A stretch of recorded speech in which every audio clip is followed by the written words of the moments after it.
नमस्कार दोस्तों, मैं हूं अनूप श्रीवास्तव और आप देख रहे हैं मेरा चैनल। दोस्तों, आज बात करते हैं प्रियंका गांधी के बारे में। जी हां, जैसा कि आपको मालूम है कि प्रियंका गांधी वायनाड से चुनाव लड़ने जा रही हैं, जहां से उनके भाई राहुल गांधी 2019 और 2024 में सांसद बने। प्रियंका गांधी ने अपना नामांकन पत्र भी दाखिल कर दिया। प्रियंका गांधी के नामांकन दाखिल करने के साथ ही क्यों उनका हलफनामा जो है विवादों में आ गया है, इस पर हम चर्चा करेंगे। और खरगे को लेकर जो विवाद हुआ वहां पर, उसके बारे में भी चर्चा करेंगे। लेकिन सबसे पहले आइए बात कर लेते हैं वायनाड सीट की। वायनाड केरल की एक ऐसी सीट है जो कांग्रेस के लिए बेहद सुरक्षित मानी जाती है। और जैसा कि आपको पता है कि राहुल गांधी वहां से सांसद हुए थे जब वो पिछली बार अमेठी का चुनाव हार गए थे, और उसके बाद वो वायनाड से चुनाव लड़े थे और वहां से वो सांसद हुए थे। और इस बार भी वो रायबरेली और वायनाड दोनों जगह से चुनाव लड़े थे। लेकिन चुनाव जीतने के बाद उन्होंने रायबरेली की सीट, जो उनकी माताजी की अपनी सीट थी और कांग्रेस की वो भी एक परंपरागत सीट है, उसको अपने पास रखा और वायनाड को छोड़ दिया था। तभी से ये कयास लगाए जा रहे थे कि प्रियंका गांधी वायनाड से चुनाव लड़ेंगी, और ऐसा हुआ भी। प्रियंका गांधी ने अपना नामांकन पत्र दाखिल कर दिया। लेकिन नामांकन पत्र यानी हलफनामा दाखिल करने के साथ ही जो उन्होंने नामांकन पत्र दाखिल करते समय अपना हलफनामा जमा किया, वहां पर दिया है, उसको लेकर बड़ा विवाद हो रहा है। दरअसल कोई भी आदमी जो चुनाव लड़ता है, चाहे वो विधानसभा का चुनाव लड़े या फिर लोकसभा का चुनाव लड़े, उसे अपने बारे में पूरी जानकारी एक शपथ पत्र के जरिए रिटर्निंग ऑफिसर यानी चुनाव अधिकारी को देनी पड़ती है नामांकन करते वक्त। और उसमें उसको अपनी पूरी संपत्ति बतानी पड़ती है। उसके ऊपर अगर कोई मुकदमा या केस चल रहा है तो उसकी भी जानकारी भी देनी होती है, और भी जो रिलेवेंट जानकारी देनी जरूरी है संविधान या कानून के हिसाब से, तो वो भी उनको देना पड़ता है। तो ये जानकारी प्रियंका गांधी ने भी दी। क्या दी जानकारी, ये हम आपको बताएंगे। लेकिन पहले आपको मैं बता दूं कि प्रियंका गांधी की उम्र इस वक्त 52 साल की है और वो अपना पहला चुनाव लड़ रही है वायनाड से। जी हाँ, वायनाड से पहला चुनाव लड़ रही हैं। उनके जो नाना थे जवाहरलाल नेहरू, उन्होंने जब अपना चुनाव लड़ा था, आजाद भारत में पहला चुनाव हुआ था, तो उस वक्त उनकी उम्र 62 साल थी। उनके पिता राजीव गांधी जब राजनीति में आए तो उनकी उम्र उस वक्त 36 साल थी जब उन्होंने अपना पहला चुनाव लड़ा था। खैर, राहुल गांधी की भी बात कर ले तो शायद संभवतः 32 या 33 साल के राहुल गांधी थे जब उन्होंने अपना पहला चुनाव लड़ा था। लेकिन प्रियंका गांधी बहुत समय तक कांग्रेस की जो है संगठन की बागडोर संभालती रही, और रायबरेली और अमेठी दोनों का चुनाव प्रभारी भी रही वो, और पार्टी की महासचिव भी रही। लेकिन अब वो पहली बार चुनाव लड़ने जा रही हैं 52 साल की उम्र में। तो एक तो इस चर्चा की बात यह है। दूसरी चर्चा की बात यह है कि आखिर वायनाड सीट को क्यों चुना गया। तो थोड़ी सी वायनाड सीट की भी चर्चा कर लेते हैं। वायनाड सीट जो है 2009 अस्तित्व में आई थी, जैसा कि मैंने आपको बताया। और वायनाड सीट में जो वोटर्स हैं, अगर वोटर्स की बात की जाए, उनके धर्म की बात की जाए या वोटर समुदाय की बात की जाए, तो वायनाड में तकरीबन 45% हिंदू वोटर्स हैं और तकरीबन 41% जो है वो मुस्लिम वोटर्स हैं। लगभग थोड़ा बहुत का अंतर है। हालांकि चुनाव में 4% का अंतर बहुत होता है, और बाकी जो है 10-12% जो है वो ईसाई समुदाय से लोग आते हैं। बाकी जो बचा उसमें बाकी समुदाय के लोग रहते हैं। तो इसीलिए एक बेहद सुरक्षित सीट मानी गई है, और इसी वजह से प्रियंका गांधी को वहां से चुनाव लड़ाया जा रहा है। अब आते हैं प्रियंका गांधी के हलफनामे पे।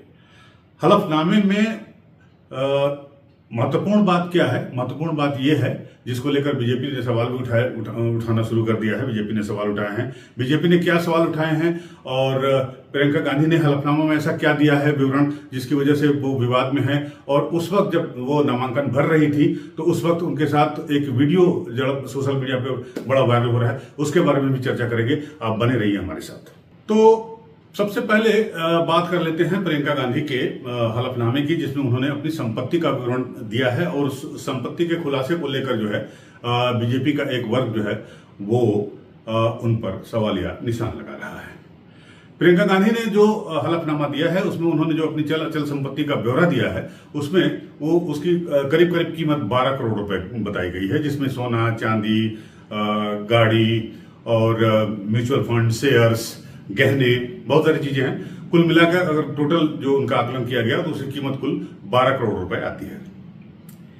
एक सांसद के लिए 12 करोड़ रुपया मुझे नहीं लगता कि वो, खासकर अगर गांधी परिवार से वो व्यक्ति ताल्लुक रखता है तो 12 करोड़ रुपया कोई बहुत ज्यादा मुझे नहीं लगता है। लेकिन बीजेपी ये सवाल उठा रही है कि जब प्रियंका गांधी ऐसा कौन सा काम करती है जिससे उन्हें हर साल 46 लाख रुपए सालाना आमदनी होती है, ये जानकारी प्रियंका गांधी ने अपने हलफनामे में दी है।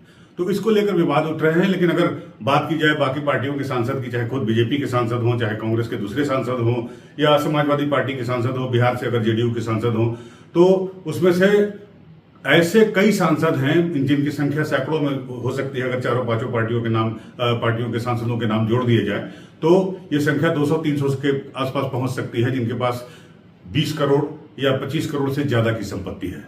तो इस पर सवालिया निशान उठाना मुझे लगता है कि कोई जायज बात नहीं है, क्योंकि एक प्रतिष्ठित परिवार से ताल्लुक रखती हैं प्रियंका गांधी, लिहाजा 10-12 करोड़ की संपत्ति अगर उनके पास है और उनके पति के पास अगर जो भी संपत्ति है तो वो कोई बहुत ज्यादा नहीं है।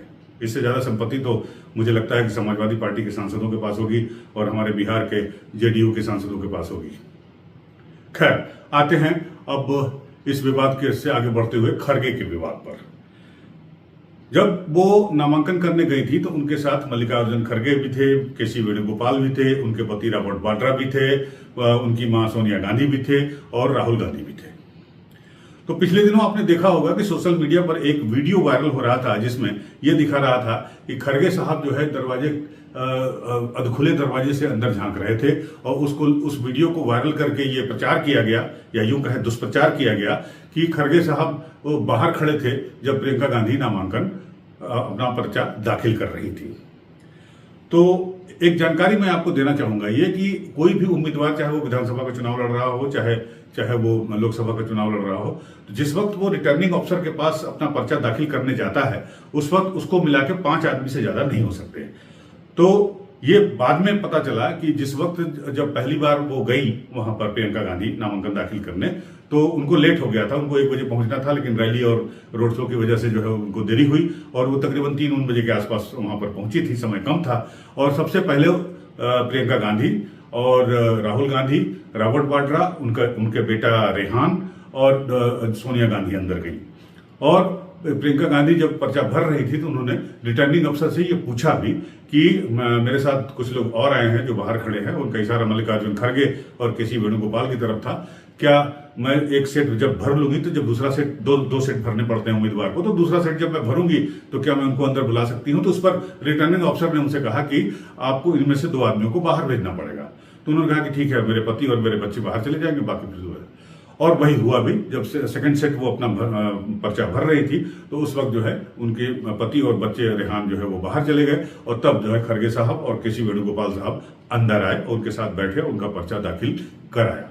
तो कुल मामला ये था। और इस वीडियो को बढ़िया से एडिटिंग करके सोशल मीडिया पे वायरल करके ऐसा शो किया गया कि खरगे साहब का अपमान हुआ, दलित जो है राष्ट्रीय अध्यक्ष हैं उनके, जो दलित समुदाय से हैं, उनका अपमान कांग्रेस पार्टी ने किया, गांधी परिवार ने किया। लेकिन ये इस दुष्प्रचार में कहीं से कोई दम नहीं था और अंततः ये बात गलत साबित हुई।